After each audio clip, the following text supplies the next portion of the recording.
Bem-vindos ao canal Revolução História. Eu sou o professor Rodrigo. Eu sou Luísa Ávila.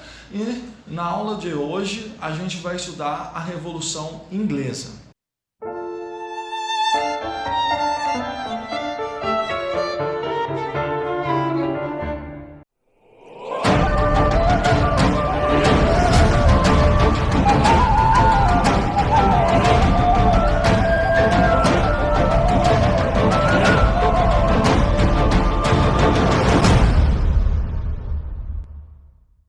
A Revolução Inglesa dá início a uma série de revoluções conhecidas como revoluções burguesas, as quais, em seu final, vai representar o fim do absolutismo na Europa e a ascensão política e econômica da burguesia. Quais são os antecedentes da Revolução Inglesa?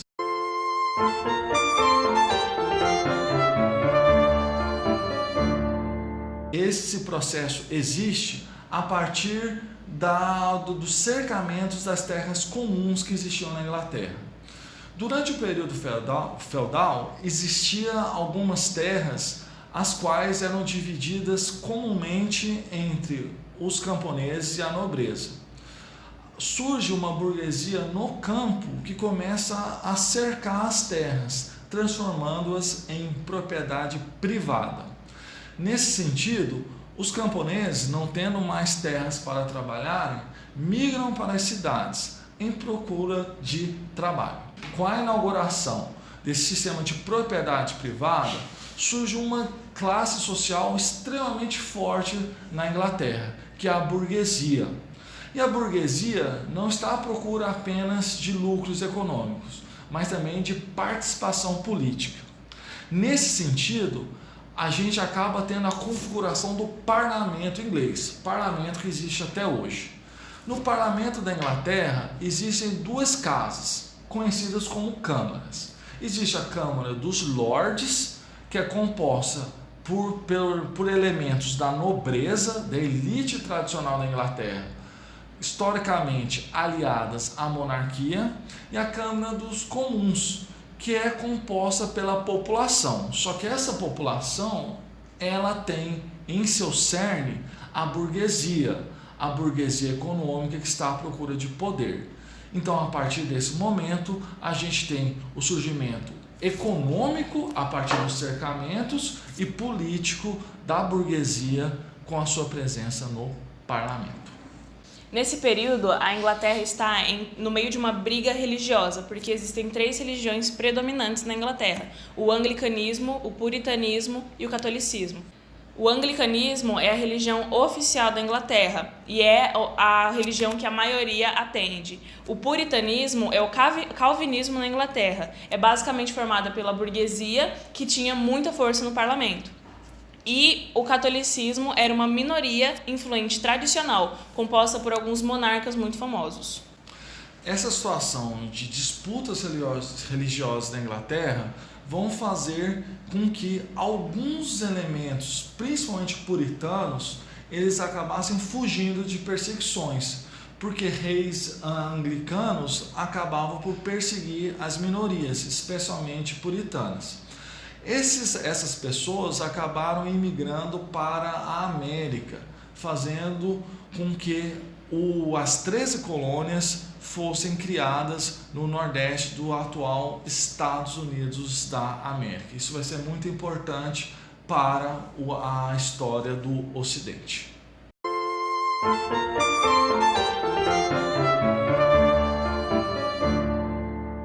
Nesse período, nós vamos falar sobre o absolutismo com 2 dinastias, a dinastia do Tudor e a dinastia dos Stuart. A dinastia dos Tudor, ela tem 2 momentos importantes, que é com Henrique VIII, o criador do anglicanismo, e com sua filha, a Rainha Elizabeth, que foi quem consolidou o absolutismo na Inglaterra, fortalecendo economicamente a Inglaterra, com principalmente o incentivo da pirataria. Ela morre sem deixar herdeiros e começa a dinastia Stuart, com seu primo Jaime I. Esse absolutismo de Jaime I não agradava aos burgueses e ao parlamento, principalmente porque Jaime I era anglicano e também tinha uma política tributária muito extorsiva, chegando até a fechar o parlamento para conseguir praticar o seu absolutismo livremente. Jaime I morre, então, em 1625, dando o trono a seu filho, Carlos I, que continua com as políticas do pai. O parlamento se abre novamente e aprova a petição de direitos, que é uma proibição de que o rei cobrasse mais impostos sem aprovação do parlamento. Durante 11 anos, Carlos I governou sem consultar o parlamento, sem convocar o parlamento, exatamente por causa disso. Então, em 1640, ele precisou convocar o parlamento porque eles estavam entrando em guerra com a Escócia. E para manter essa guerra, ele precisava de mais impostos. Foi então quando convocou o parlamento para pedir o aumento desses impostos e o parlamento, aproveitando a deixa, não só não aceitou essa proposta, como também criou uma lei que proibisse a dissolução do parlamento sem a aprovação dos parlamentares. Ou seja, o rei não tinha mais nenhum tipo de autoridade sobre o parlamento nesse momento. Então entraram em uma guerra civil que durou de 1642 até 1649.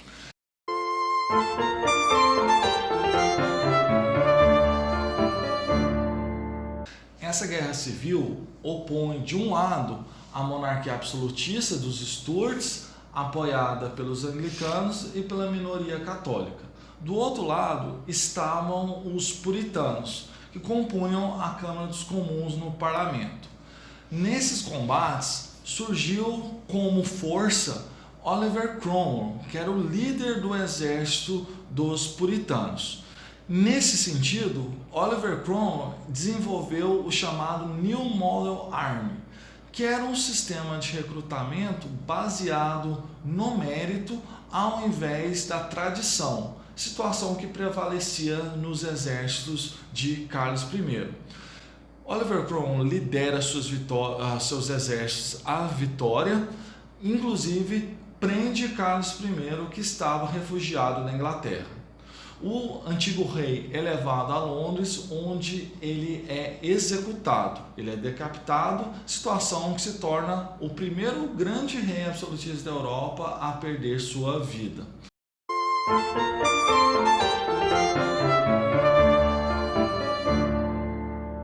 Com a morte de Carlos I, a Inglaterra inicia-se um novo período, conhecido como República, ou República de Cromwell. Isso porque Oliver Cromwell assume o governo na Inglaterra.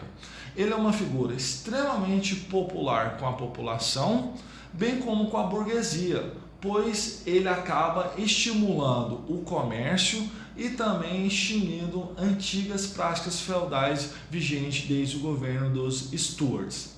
Cromwell, com tanta popularidade junto à população da Inglaterra, tem oferecida a coroa de rei inglês. Entretanto, ele o rejeita, demonstrando que a Inglaterra viveria um novo período, colocando fim ao absolutismo. Mal sabia ele que esse período duraria apenas alguns anos. Governando para a burguesia, Oliver Cromwell assina os Atos de Navegação, que é um direito exclusivo para os navios ingleses. São leis que determinavam que só entravam mercadorias em Londres cujos navios tivessem bandeira inglesa ou de seu país de origem, o que fez com que as rotas comerciais holandesas fossem rompidas. Rotas essas que faziam a Holanda ser uma potência mundial e fez com que a Holanda e a Inglaterra entrassem em guerra. Esses atos de navegação trouxeram muito benefício para a burguesia inglesa e o fortalecimento da marinha. Com a morte de Oliver Cromwell, assume seu filho Richard Cromwell. Entretanto, ele não tinha muita popularidade, nem com o povo, nem com o exército. A Inglaterra, nesse momento, vivia uma certa instabilidade social, com grupos defendendo maior participação política e também reforma agrária. A burguesia, que já se apossara do parlamento, temendo uma nova revolução na Inglaterra, dessa vez de cunho popular, oferece a coroa inglesa para o filho de Carlos I, Carlos, que vivia em Paris. Ele vai ser conhecido como Carlos II. Carlos II, em uma de suas primeiras atitudes, acaba desenterrando o corpo de Oliver Cromwell, fazendo uma terrível vingança contra o carrasco de seu pai. Ele acaba colocando o corpo em praça pública, decapitando, esquartejando o corpo. Essa situação demonstra o autoritarismo que iria vigorar na Inglaterra. Carlos II acaba restaurando o absolutismo na Inglaterra, com um detalhe: ele era católico e tinha como um dos seus interesses reaproximar a Inglaterra da Igreja Católica, situação que trazia grande insatisfação da burguesia e dos anglicanos. Quando Carlos II morre, assume o seu filho, Jaime II. Jaime II não só resolve manter as características absolutistas de seu pai, como também tinha a intenção de restaurar o catolicismo como religião oficial na Inglaterra. Esse é um limite para a burguesia britânica, os quais começam a ter um plano para poder destronar de vez os Stuarts e colocar fim ao absolutismo na Inglaterra.